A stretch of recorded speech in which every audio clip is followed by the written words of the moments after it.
Good morning everyone. Good morning. So before starting presentation, I would like to share one report of survey that is over 7 lakhs of people die due to suicide every year. So what is reason behind this? So the reason behind this stress and depression. And why does stress come? It comes because of lack of mental health. So my dear friends, I am Harsha Lange and today I am here to give presentation on very vital topic that is mental health. So let's move towards the presentation. Now we will see what is mental health. So mental health is defined as mental health is the unification of psychological, emotional and social well-being. And the meaning of mental health is a state of well-being in which every individual realizes his or her own ability and can cope up with normal stresses of life and can work productively and fruitfully, and it also able to make contribution to his or her community. Now we will see difference between mental health and physical health. So mental health is the state of mind, emotions and feelings, where physical health is the state of body inside and out. If our mental health can influence physical health both positively and negatively, then our mental health can influence our physical health both positively and negatively and vice versa.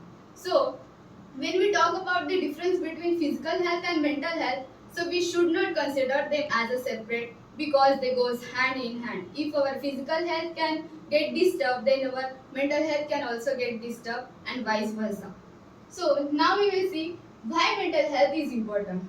So as mental health is so important because it helps us to manage our thoughts, regulates our emotions and behave productively. And it affects how we think, how we feel and how we act. And it also determines how we handle stress related to others and make choices. And mental health is important because it improves our productivity, enhances our self-image and improve our relationships. Now we will see how to work on mental health. So, do following things for improving mental health. So first point is give positive instruction, not negative instruction. As we know that thoughts are thoughts, they are not positive or negative. On which situation we put them, they become. So for example, if I am having any problem and if I am saying that this problem is so big, I can't do this, means I am giving negative instruction to my mind. And if I am saying, okay, this problem is so big, but let's give a chance, I can do it, means I am giving positive instruction to my mind. So, for having good mental health, we should give positive instruction to our mind, not negative instruction. Next point is decide what to do and not to do. As we know, we try to do so many things in our life.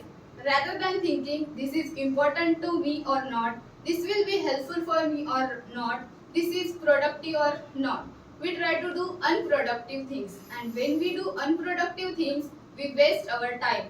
So, for having good mental health, we should decide that what to do and not to do. Next point is discipline. As we know that discipline is the practicing and training of our brain and body and the mind. So there are two forces of discipline. External force of discipline means when we follow some rules and regulation from others, and internal discipline means when we follow our own rules and regulation, that is self-discipline. So self-discipline is so important for having good mental health. Next point is find possibility, not difficulty. Here I want to give one example like if I have decided to do study for 3 to 4 hours and if I am unable to do this, so what will I think that this is impossible. I can't do this. I can't do study for 3 to 4 hours and means I am finding difficulty. And if I am saying that okay, today I am not able to do study for 1 hour, but day by day I can increase the time, means I am finding possibility. So that's how we need to find possibility in small things that can help us to have a good mental health.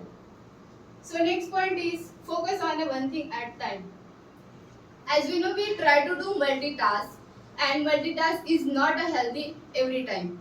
When we do multitask, we don't even focus on a one thing. And when we don't give focus on a one thing, we think that this is impossible. So for having good mental health, we should focus on a one thing at a time. So next point is do exercise regularly. Yes. When we talk about the health, what first comes? Our physical health comes. And we think about our physical health, not a mental health. We try to go to gym, we try to do so many exercises like cycling and all, but we forget about our mental health. So for having good mental health, we can do so many exercises like yoga, meditation and other brain exercises. So for having good mental health, we should do exercise regularly. So the last point is don't be afraid to reach out for help. In life we get so many times we get the problems, and when we don't get solution we stuck somewhere, and when we don't get solution we think that why I'm not getting the solution, and so for someone it's ego or because of some shyness they don't ask someone for the help. But for having good mental health we should don't afraid for reach out for the help.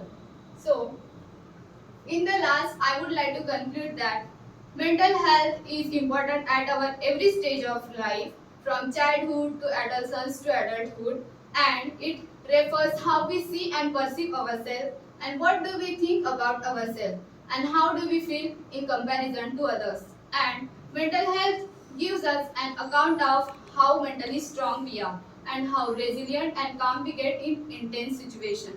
So, mental health is not a destination but a process. It's about how we think and how we drive and not where we are going. So if you have any question you can ask. Thank you.